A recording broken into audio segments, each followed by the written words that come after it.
a pleasure to present to you Dr. Martin Luther King, Jr.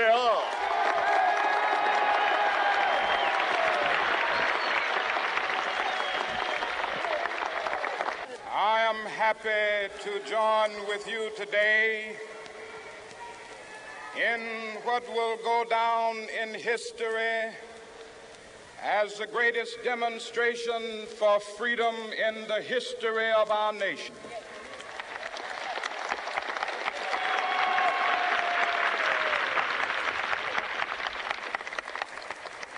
Five score years ago, a great American in whose symbolic shadow we stand today signed the Emancipation Proclamation. This momentous decree came as a great beacon light of hope to millions of Negro slaves who had been seared in the flames of withering injustice. It came as a joyous daybreak to end the long night of their captivity. But 100 years later, the Negro still is not free. 100 years later, the life of the Negro is still sadly crippled by the manacles of segregation and the chains of discrimination. 100 years later, the Negro lives on a lonely island of poverty in the midst of a vast ocean of material prosperity. 100 years later, the Negro is still languished in the corners of American society and finds himself in exile in his own land. And so we've come here today to dramatize a shameful condition. In a sense, we've come to our nation's capital to cash a check. When the architects of our republic wrote the magnificent words of the Constitution and the Declaration of Independence, they were signing a promissory note to which every American was to fall heir. This note was a promise that all men, yes, black men as well as white men, would be guaranteed the unalienable rights of life, liberty, and the pursuit of happiness. It is obvious today that America has defaulted on this promissory note insofar as her citizens of color are concerned. Instead of honoring this sacred obligation, America has given the Negro people a bad check, a check which has come back marked insufficient funds.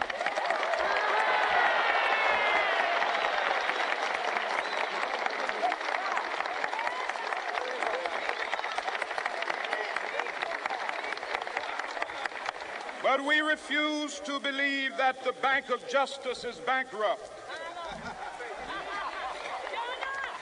We refuse to believe that there are insufficient funds in the great vaults of opportunity of this nation. And so we've come to cash this check, a check that will give us upon demand the riches of freedom and the security of justice.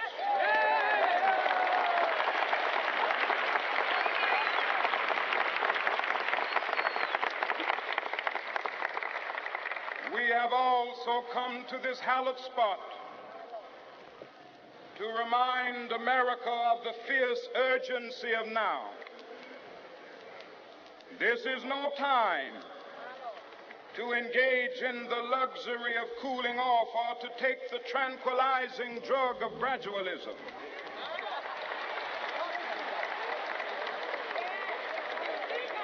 Now is the time to make real the promises of democracy. Now is the time to rise from the dark and desolate valley of segregation to the sunlit path of racial justice. Now is the time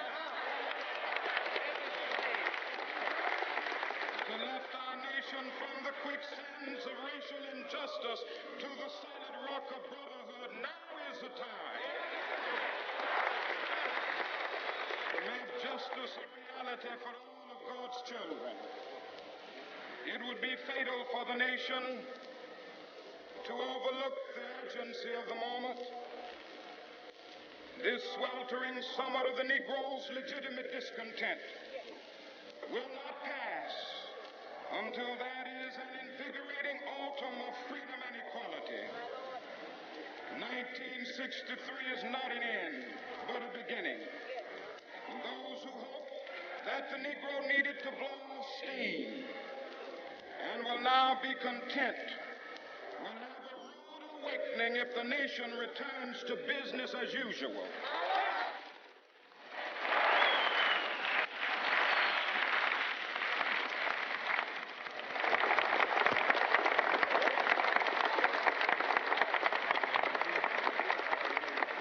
There will be neither rest nor tranquility in America until the Negro is granted his citizenship rights. The whirlwinds of revolt will continue to shake the foundations of our nation until the bright day of justice emerges. But that is something that I must say to my people who stand on the warm threshold which leads into the palace of justice. In the process of gaining our rightful place, we must not be guilty of wrongful deeds. Let us not seek to satisfy our thirst for freedom by drinking from the cup of bitterness and hatred.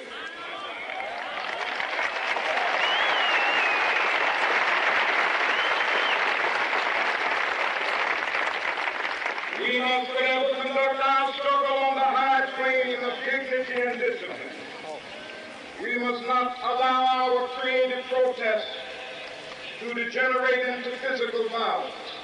Again and again, we must rise to the majestic heights of meeting physical force with soul force. The marvelous new militancy which has engulfed the Negro community must not lead us to a distrust of all white people. For many of our white brothers, as evidenced by their presence here today, have come to realize that their destiny is not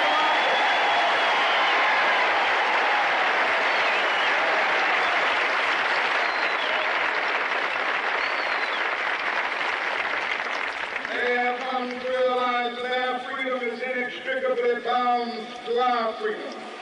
We cannot walk alone. As we walk, we must make the pledge that we shall always march ahead. We cannot turn back. There are those who are asking the devotees of civil rights, when will you be satisfied? We can never be satisfied as long as the Negro is the victim of the unspeakable horrors of police brutality. We can never be satisfied as long as our body is heavy with the fatigue of travel, cannot gain lodging in the motels of the highways and the hotels of the city.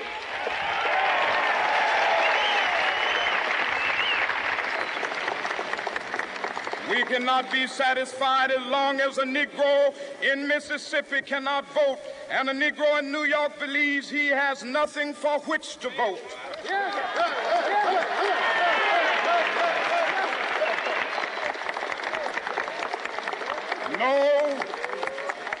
No, we are not satisfied, and we will not be satisfied until justice rolls down like waters and righteousness like a mighty stream.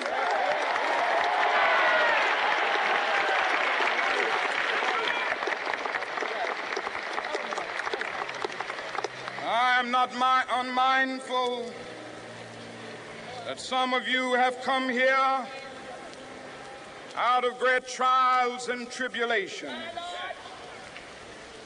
Some of you have come fresh from narrow jail cells. Some of you have come from areas where your quest for freedom left you battered by the storms of persecution and staggered by the winds of police brutality. You have been the veterans of creative suffering. Continue to work with the faith that unearned suffering is redemptive. Go back to Mississippi. Go back to Alabama. Go back to South Carolina. Go back to Georgia. Go back to Louisiana. Go back to the slums and ghettos of our northern cities, knowing that somehow this situation can and will be changed. Let us not wallow in the valley of despair. I say to you today, my friends,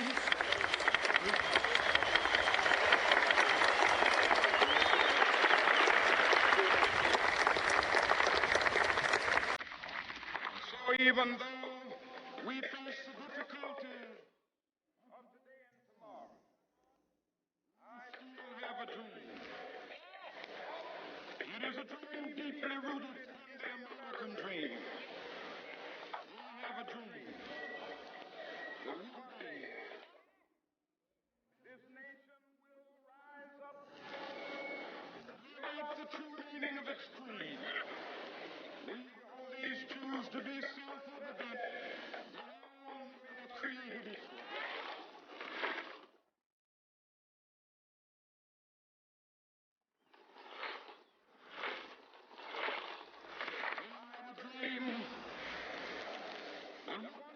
The red hills of Georgia, the sons of former slaves and the sons of former slave owners will be able to sit down together at the table of brotherhood.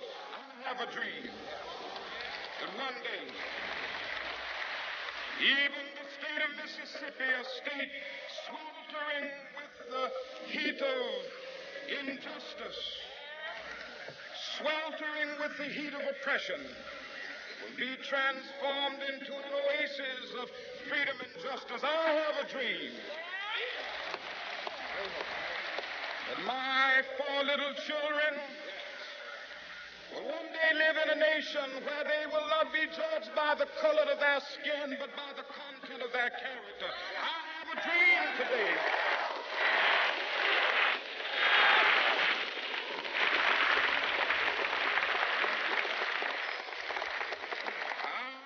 Dream that one day, down in Alabama, with its vicious racists, with its governor having his lips dripping with the words of interposition and nullification, one day right there in Alabama, little black boys and black girls will be able to join hands with little white boys and white girls as sisters and brothers. I have a dream today.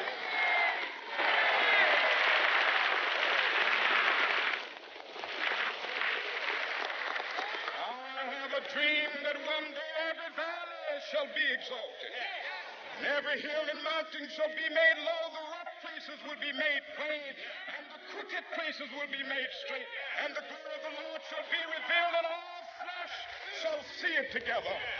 This is our hope. This is the faith that I will go back to the South with. With this faith, we will be able to hew out of the mountain of despair a stone of hope. With this faith, we will be able to transform the jangling discords of our nation into a beautiful symphony of brotherhood. With this faith, we will be able to work together, to pray together, to struggle together, to go to jail together, to stand up for freedom together, knowing that we will be free one day.